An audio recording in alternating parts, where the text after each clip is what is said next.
Hi there, and welcome to another A Tippling Philosopher video with me, Jonathan M.S. Pearce. I'm going to talk today about Theodicies and how they arguably failed to deal with the experiential problem of suffering, and how one struggles, if one's a theologian, to be able to overcome the actual experience of suffering and pain in its worst manifestations by offering some kind of highfalutin theological arguments. And this is something that other writers have recognised, and it's based on a piece, well, itself based on an argument I offer in 30 Arguments Against the Existence of God, Heaven, Hell, Satan and Divine Design. I talk about that in the Problem of Evil section. And I wrote an article, Theodicies, Intellectual Arguments Don't Eliminate Toothaches. So that's how I'm going to phrase that today. So the problem of evil is the biggest thorn in the side of theism and religious belief, being a often emotive argument as to why there is so much suffering in the world if God was all-knowing, all-powerful, and all-loving.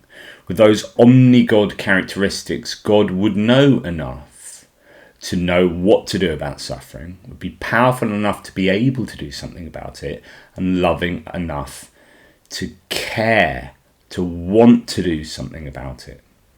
So why is there all this suffering? So either God does not exist, or God doesn't have those omni-God characteristics. So defences or explanations of why God might allow or even sort of design the world so that there is so much suffering, these defences are called Theodicies. And here are a few examples of some of the more famous Theodicies. So the free will theodicy means that humans have the freedom, supposedly, to choose to do both good and bad things. And free will is so super important that it makes it worth all that suffering that comes from human-caused, freely chosen murder, rape, genocide, all of which comes from having free will. So bad choices and moral mayhem are the collateral of free will.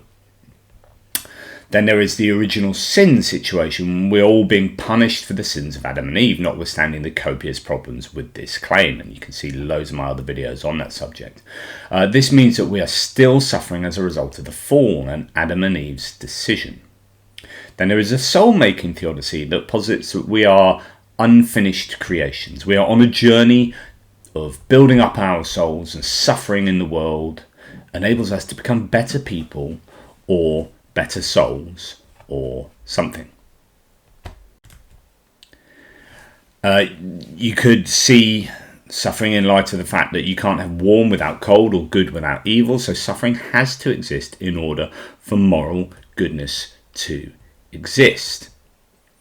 And then there's the perfect world theodicy, which means that what we experience and have in this world is somehow the optimal or perfect amount of pain and suffering. There are others, but you get the point. It's usually that God can't be held responsible for the suffering in the world that he has designed and created and knew about in advance, and could easily have not created. So apologists and theologians contrive ways of blaming humans and not God, or suffering exists to help humans in some manner. Now, the problem is that these are deeply intellectual arguments, these theodicies, and do little to assuage the actual experiences of suffering humans, the despair, the pain, the torment. Philosopher of religion Yuji Nagasawa has written a lot about the problem of evil, particularly as it pertains to the divine hiddenness argument. Where was God when so many of his most fervent followers were being persecuted and tortured over history?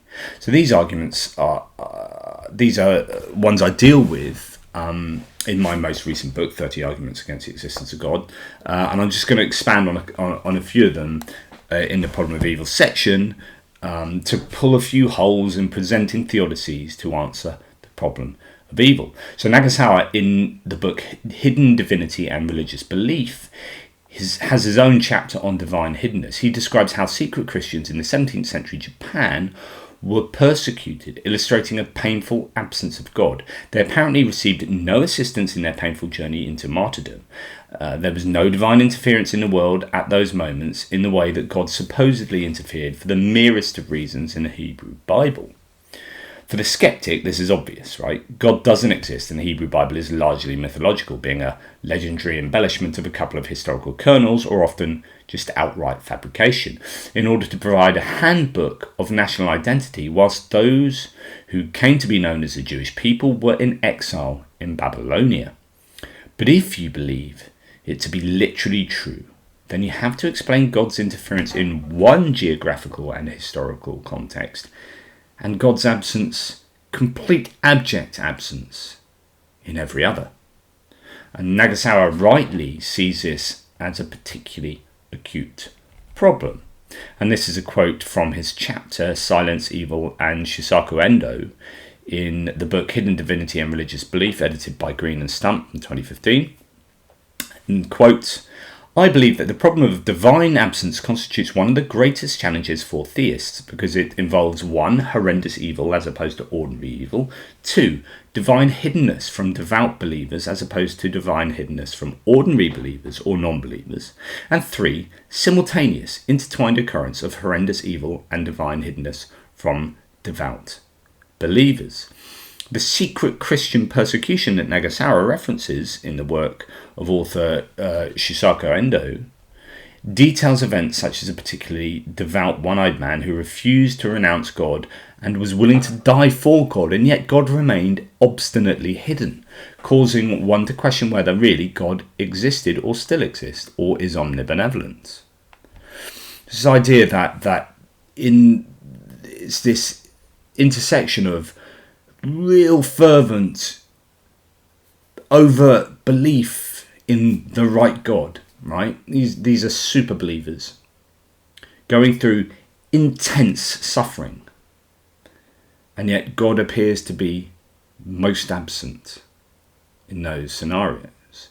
Like, how is it that God could turn up all over the shop over here in biblical times in scenarios where you didn't have this level of suffering, and yet here, where you've got his most fervent believers, God is absent?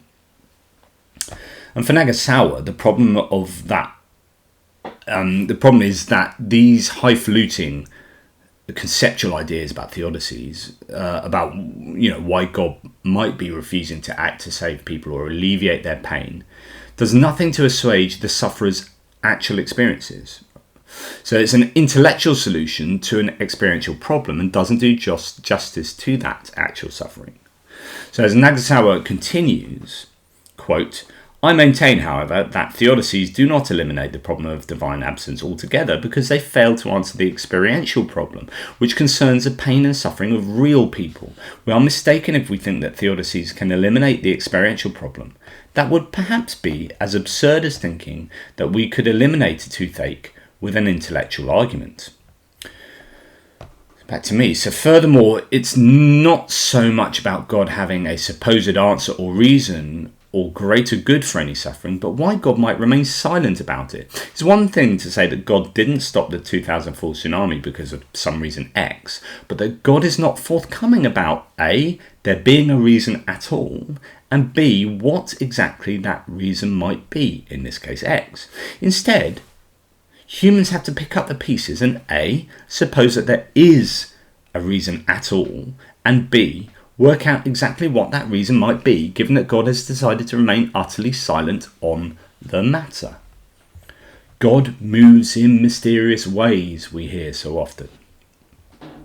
But this is not good enough when millions of people have died in a pandemic. This is not good enough when family members are suffering horribly and then dying in front of your very face. Remember, even Abraham and God pretty much had God pretty much appearing and explaining himself to Abraham in light of that terrible moral test when his loved one was in the firing line. The problem with such an experiential argument for Christians is that the only way to fully solve the problem is for God to break his silence, and this is something that he routinely and continuously fails to do. In the same way that intellectual arguments don't eliminate toothaches, theodicies do not eliminate the experiential problem of suffering. Now, I have to be quite clear here. The explanation of evolutionary benefit of pain in order that we might understand danger better and survive is still true, even if it too does not eliminate the pain of toothache.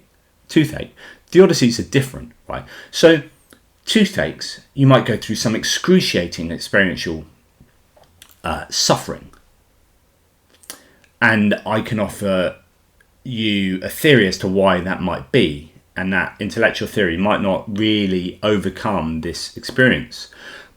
But the thing is, that explanation is predicted on this whole framework, and it is a coherent and working explanation that, you know, for all intents and purposes looks utterly correct, and as I say, is completely predicted. But when you look at all the pain and suffering in the world, and you're told there's an all-loving God, so the framework is, instead of framework being naturalistic evolution, the framework is theism and all the things that come with, say, Christian theism, then if God is love, God is infinite love, then that prediction, or any prediction that comes out of that, would not predict the amount of suffering that we have in the world. So theologians had to go back and say, well, there must be a reason, and it could be this reason, it could be that reason, or we just don't know. Imagine doing that with like anything in naturalistic science. Just holding your hands up and say, well, there's a reason, we just don't know. And that's the difference between the kind of toothache analogy to the suffering of devout believers. Just, you know, in science we wouldn't do that, and so why would we do that in light of some of the worst suffering you can imagine? Just throw your hands up and say, oh, no, I don't know, there must be a reason. You know, if you predicted what the world would look like, if you knew not of God's existence, and you understood God to be love, God is love, infinite love, then would this be the sort of world you would predict? Does God is love predict Ebola, malaria, tsunamis, rape, genocide, dementia, cancer, carnivorousness, and all the other countless methods of suffering and death? Are these examples of God's cup overflowing with love? Or do these data points better suggest a naturalistic world without the existence of an all-loving God? I would say, in all probability, the latter. Anyway, thank you so much for listening. Please like, subscribe, share, and do all that stuff. And if you are able and willing, please grab a copy of this lovely book and drop a review if you like it on Amazon or anywhere else. That'd be really appreciated. As ever, question everything, particularly yourselves. And until next time, goodbye.